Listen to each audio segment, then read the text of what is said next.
جو کچھ آپ نے کہا ہے وہ سب لوگ جانتے بھی ہیں کہ اس ملک کے ساتھ کیا کیا ہوتا رہا ہے. یہاں صرف سیاستدانوں کو ذمہ دار ٹھہرایا جاتا ہے، ایسا ہرگز نہیں ہے. سیاستدانوں کے ساتھ ساتھ یہاں بیوروکریسی، کچھ ادارے سب ذمہ دار ہیں اس ملک کی تباہی میں. اس ملک کو یہاں تک پہنچانے میں سیاستدانوں نے بھی کردار ادا کیا، لیکن میں سمجھتا ہوں ایک عام پاکستانی ہونے کے ناطے کہ سب کو مثبت کردار ادا کرنا ہوگا، صرف سیاستدان نہیں، تمام اداروں کو بھی. اس کے بعد انشاءاللہ تعالیٰ یہ ملک جو ہم انڈیا کی باتیں کرتے ہیں یا یورپ کی، تو ان کی ڈگر پر چل سکتے ہیں. میں یہاں ایگزیکٹو کمیٹی کے ہمارے ممبران بیٹھے ہیں، ملک شبیر صاحب، میڈم منیزے، میڈم پروین دورانی، چودھری صاحب، چودھری محمد علی صاحب، فیضان صاحب، آپ تمام کا شکریہ. چٹا صاحب آپ کا بھی شکریہ. اس کے بعد میں دعوت خطاب دوں گا سابق وزیر اعلیٰ گلگت بلتستان میاں محمد نواز شریف کے انتہائی قریب کے ساتھی اور وفادار ساتھی، بے شمار ترقیاتی کام کرائیں اپنے دور حکومت میں گلگت بلتستان میں، تو وہاں جا کر پتہ چلتا ہے. میں دعوت دوں گا حافظ حفیظ الرحمان صاحب.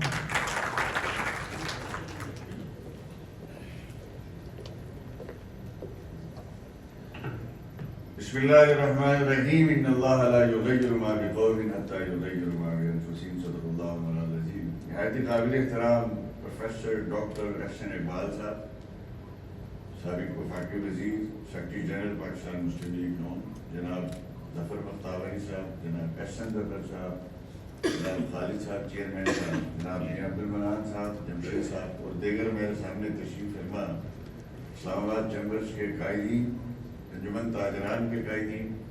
میں آپ اور احسن اقبال صاحب کے درمیان زیادہ حائل نہیں ہونا چاہتا، کیونکہ میں بھی انہیں کو سننے کے لیے آیا ہوں، کیونکہ میرے استاد بھی ہیں الحمدللہ. میں بھی ایک مڈل کلاس سے تعلق رکھتا ہوں. گزشتہ 10-15 سال میں احسن صاحب کی رہنمائی میں گلگت بلتستان کے اندر جو کچھ ہو سکتا تھا، اللہ کے فضل و کرم سے جو آج آپ کو وہاں تعمیر و ترقی نظر آ رہی ہے، اس کے پیچھے قائد محترم نواز شریف صاحب کا ویژن اور احسن اقبال صاحب کے راج میں میں گزارش کروں کہ سمپل بات یہی ہے کہ قرآن مجید میں تو رب تعالیٰ نے فرمایا کہ خدا نے آج تک اس قوم کی حالت نہیں بدلی، نہ وہ جس کو خیال حالت اپنی آپ بدلنے کا. یہ ہر ایک نے ہم نے اپنے آپ سے سوال کرنا ہے، ہر ایک کی ایک ذمہ داری. دوسرا، یہاں پہ میرے ایک بھائی نے سوال پوچھا، بختیاری صاحب اور میں نیشنل ڈیفینس کالج میں ہم نے ساتھ کورس کیا ہے، تو ہم نے اس وقت ان سے بہت کچھ سیکھا. نواب دادا نصر اللہ خان صاحب سے کسی نے پوچھا، بابا آپ جمہوریت کی بات کرتے ہیں، اس ملک میں جمہوریت جڑیں نہیں پکڑتی. تو انہوں نے کہا کہ آپ ایک پودا لگاتے ہیں تو اس کی جڑیں پکڑنے کے لیے کیا کرتے ہیں؟ وہاں اس کو پانی دیتے ہیں، اس کو دھوپ سایہ کا خیال رکھتے ہیں، اس کو کھاد ڈالتے ہیں. جبکہ آپ یہ کر رہے ہیں، جس پوچھنے والا جو ہے وہ نان پولیٹیکل بندہ تھا، تو اس کو کہا کہ آپ ہر 6 مہینے بعد وہ پودے کو جڑ سے اکھاڑ کے دیکھتے ہیں اس نے جڑیں پکڑی ہیں کہ نہیں پکڑی، تو وہ کس طرح جڑیں پکڑی. وہاں جو کنٹینیوٹی نظر آتی ہے، اور یہ بات مسلمہ ہے دنیا کے کسی بھی ملک میں کہ سیاسی استحکام کے بغیر معاشی استحکام کا کوئی سوچتا ہے تو وہ غلط فہمی میں ہے، غلط فہمی میں. آج ملک 16 مہینے احسن صاحب اور ان کی ٹیم نے جس طریقے سے کام کیا، ہم دیکھتے تھے کہ رات 2-2 بجے تک، 3-3 بجے تک یہ حضرات جو ہے وہ محنت کر رہے تھے. چونکہ ایک گھر، بہت سے لوگ سوال کرتے ہیں 16 مہینے میں کیا ہوا، 16 مہینے میں کیا ہوا. ایک گھر بنانے میں، اسلام آباد چیمبر کی اس بلڈنگ کو بنانے کے لیے آپ نے 10-15 سال محنت کی. اس کو گرانا ہو تو 10 منٹ کافی ہے نا، یا ایک ایکسکویٹر ہائر کر دو تو شاید وہ 1 گھنٹے میں ہی ساری بلڈنگ گرا دے. گزارش یہ ہے اگر اس گرے ہوئے گھر کو پھر دوبارہ بنانا ہے تو اس کے لیے پھر بھی 1-2 سال چاہیے. یہاں پہ احسن صاحب، نواز شریف صاحب اور ہمارے لیڈرشپ اور آپ سب نے مل کے سی پیک کی شکل میں جو ایک اکنامک ڈیولپمنٹ اس ملک کو کی، اور خان صاحب کی شکل میں بدقسمتی کے ساتھ آ کے اس کو گرا کے چلا گیا. اب احسن صاحب اور ان کی ٹیم جو ہے اس کو دوبارہ بنانے میں لگے ہیں، تو انشاءاللہ تعالی اللہ نے چاہا تو وہ گھر دوبارہ اس سے بھی بہتر بنے گا اور تعمیر ہوگا. میں یہ گزارش کروں، چونکہ یہاں 3 چیزیں میرے خطے سے متعلق ہیں جو آپ کو عرض کرنی ہے. اس جو سی پیک بنا، ہم اپنے قائدین سے احسن صاحب سے سنتے تھے اس وقت جب نواز شریف صاحب 2013 میں برسر اقتدار آئے تھے، اس ملک میں 14 گھنٹے کی لوڈ شیڈنگ تھی، دہشت گردی تھی. اب آپ کا لا اینڈ آرڈر ریسٹور نہ ہو تو بزنس کہاں سے آئے گا، اکانومی کیسے چلے گی؟ سب سے پہلا دھیان دیا گیا، نیشنل ایکشن پلان بنایا گیا. اس نیشنل ایکشن پلان میں میرے جیسے صوبے میں مجھ سے پہلے جو حکومت تھی اس کے دور میں 300 لوگ قتل ہو گئے. وہ صوبے میں گلیشیئر پرانے ہیں، اس کی بیوٹی آج نہیں بنی، اس کی جو سینری آج نہیں بنی. آج اس خطے کی خوبصورتی آج دنیا کے سامنے آئی تو وجہ کیا ہے؟ وہ آج گلیشیئر تو نہیں بنے، آج تو کوئی جھیل نہیں بنی، وہ دنیا سے چھپی ہوئی تھی. کیوں؟ وہاں 4 بجے 9 بجے ریاض شروع ہوتے تھے، کوئی کمیونٹی کا بندہ دوسری کمیونٹی کے علاقے میں جا نہیں سکتا تھا. ٹوٹل اس صوبے میں ٹورسٹ کے لیے 1200 سے 1300 کمرے دستیاب تھے اور وہ سال کے 12 مہینے بند رہتے تھے، 2-4 مہینے کھلتے تھے. اس نیشنل ایکشن پلان کے مرہون منت جو آج آپ کا چیف آف آرمی اسٹاف ہے جنرل عاصم منیر، میرے ساتھ اس وقت وہ جی او سی تھے گلگت بلتستان. ہم نے مل کے 2 سال کام کیا. قائد نواز شریف صاحب کو اس نیشنل ایکشن پلان کو لیٹنٹ اسپرٹ ہم نے عمل کیا. آج اس خطے میں جب ہم نے گورنمنٹ چھوڑی ہے 5 سال میں، ایک دہشت گردی کا واقعہ نہیں ہوا، ایک فرقہ وارانہ واقعہ نہیں ہوا. اور اس خطے میں اپرچونٹی کتنی بڑی آ گئی.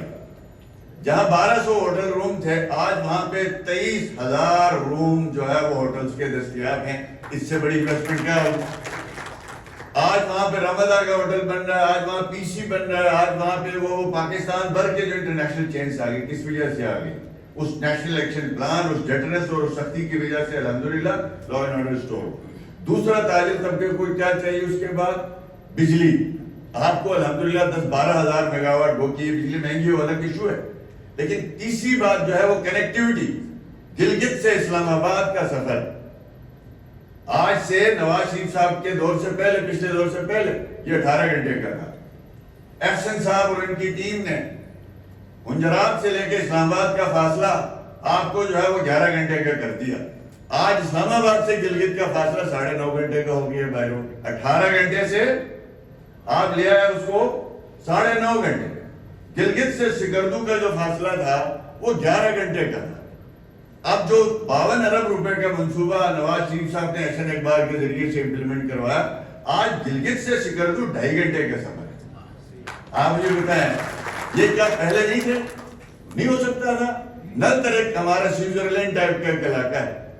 قائد محترم نواز شریف صاحب کی گورنمنٹ بنی، فوراً انہوں نے 40 ایمبیسڈرز کو کہا کہ ہم ان کی کانفرنس وہاں کریں گے. 40 ایمبیسڈرز کو لے کے آئے. لیکن وہاں پہ گلگت سے آگے ہیلی میں لے کے جا رہے تھے. حال ہی کا حادثہ ہوا، آپ سب کو معلوم ہے کہ فلپائن کے ایمبیسڈر 2-4 ایمبیسڈر اس میں فوت ہو گئے، شہید ہو گئے. اس کے بعد نواز شریف صاحب نے انکوائری بلائی، یہ کیوں ہوا؟ ہمیں کہا کہ یہ بائی روڈ کیوں نہیں لے گئے؟ ہم نے کہا روڈ بہت خراب ہے، 4 گھنٹے لگتے ہیں. میرے قائد نے الحمدللہ فوری طور پر 4 ارب روپے احسن اقبال صاحب کو دیے. آج گلگت سے نلتر کل آپ چلے جائیں 36 منٹ میں آپ نلتر ایکسپریس نلتر جائیں گے ضرور پڑیں گے. اب یہ وہ کام ہے جو اس قوم کی ضرورت ہے. اس کے بعد یعنی بجلی ہو گئی، گوادر سے لے کے خنجراب کنیکٹ کر دیا 4 سال میں. 4 سے 5 آخری سال تو ضائع ہو گیا ہمارا. آپ کو بجلی آ گئی، روڈ انفراسٹرکچر بن گیا. اس کے بعد کیا تھا؟ احسن صاحب یہاں بیٹھے، ایس جی سی سی کی میٹنگ میں انہوں نے خود ہیڈ کی تھی. 11 انڈسٹریل زون بننے تھے، چائنیز انویسٹمنٹ آنی تھی. گورنمنٹ ختم ہو گئی، ہم نے انڈسٹریل زون کی فیزیبلٹیز بنائی، چائنیز کے ساتھ میٹنگیں شروع ہو گئی. خان کی گورنمنٹ آتی ہے، میں چیف منسٹر تھا، پہلی میٹنگ ہوتی ہے اور اس میں وہ ہمیں یہ کہتے ہیں ہمارے پاس کوئی ساورن گارنٹی کے پیسے نہیں ہے، لہٰذا صوبے اپنے پیسوں سے انڈسٹریل زون بنائیں. ہم کوئی چائنا کو ساورن گارنٹی نہیں دے سکتے. وہ اسی لیے تعطل کا شکار. آج دوبارہ جو ہے احسن صاحب نے ان کا اپنی اس 1.5 سال میں دوبارہ اس سفر کا آغاز کیا ہے. تو میں یہ سمجھ رہا ہوں کہ میں سمجھتا ہوں کہ ہم سب کو یہ دیکھنا چاہیے کہ الحمدللہ اللہ پاک نے ہم سب کو بصیرت دی ہے. آج اس ملک کے اندر احسن اقبال ایک ایسا ایسٹ ہے. یہ آج میں آپ کے سامنے بات نہیں کر رہا، یہ پورے چائنا میں مشہور ہے. پوری چائنا کی اکانومی جو سمجھتے ہیں وہ لوگ کہتے ہیں کہ پاکستان میں ایٹم بم سے بھی بڑا ایسٹ جو ہے وہ احسن اقبال کی شکل میں موجود ہے. خدا کے شکر سے ہمیں فخر ہے. ہم اپنے ان ساتھیوں کے ساتھ، اپنے ان سینئرز کے ساتھ کچھ سیکھتے ہیں آج اس گلگت بلتستان میں 3 سال کا میں کیا حال کر دیا گیا. آج صبح سے مجھے ہوٹل اسٹیشن کے کالیں آئی تھی کہ جناب آپ کے دور کے بعد تو ہم تو رول گئے, ہم نے انویسٹمنٹ کر کے, کیونکہ لا اینڈ آرڈر تباہ ہے, سیکٹریل ایشوز پیدا ہو گئے.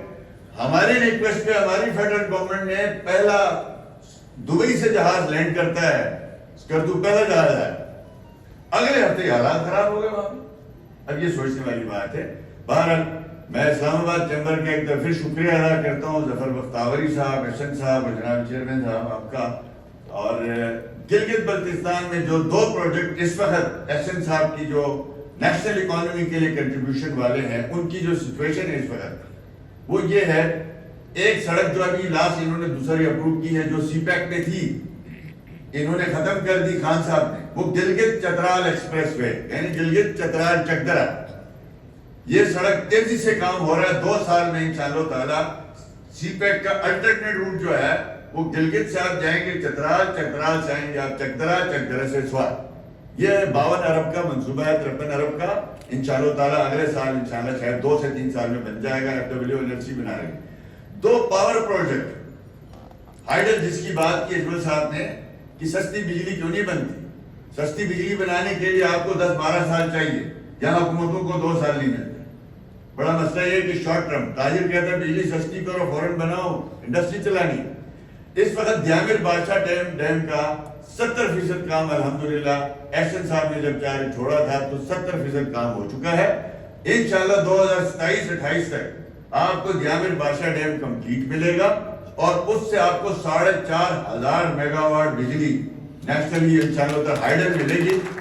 اور آپ کے تربیلا سے بڑا واٹر ریزروائر الحمدللہ وہ بن رہا ہے, میرے علاقے کے لوگوں نے قربانی دی ہے. اور اس کے علاوہ آپ کا جو داسو ہائیڈل ٹنل پروجیکٹ ہے, جو ڈائیورژن ہے, وہ انشاءاللہ تعالی آپ کو 2026 میں 5,500 میگا واٹ کا اسی دریا پہ ہے, 5,500 میگا واٹ کا, یعنی آپ کو 11,000 میگا واٹ بجلی الحمدللہ 100% ہائیڈرو آپ کو اگلے 2 سے 3 سال میں, اگر میرے مولا نے کرم کیا, آگے کوئی حادثہ نہیں ہوا اس ملک میں خدا نہ خواستہ, تو انشاءاللہ تعالی آپ کی جو مکس انرجی کا خواب ہے ہمارا وہ پورا ہونے جا رہا ہے. اللہ پاک تعمیر و ترقی کو جاری و ساری رہنے کی توفیق عطا فرمائے. آپ سب کو اپنے زمان میں رکھے اور ہمیں آپ کے لیے بہتر کام کرنے کی توفیق عطا فرمائے. آپ سب کے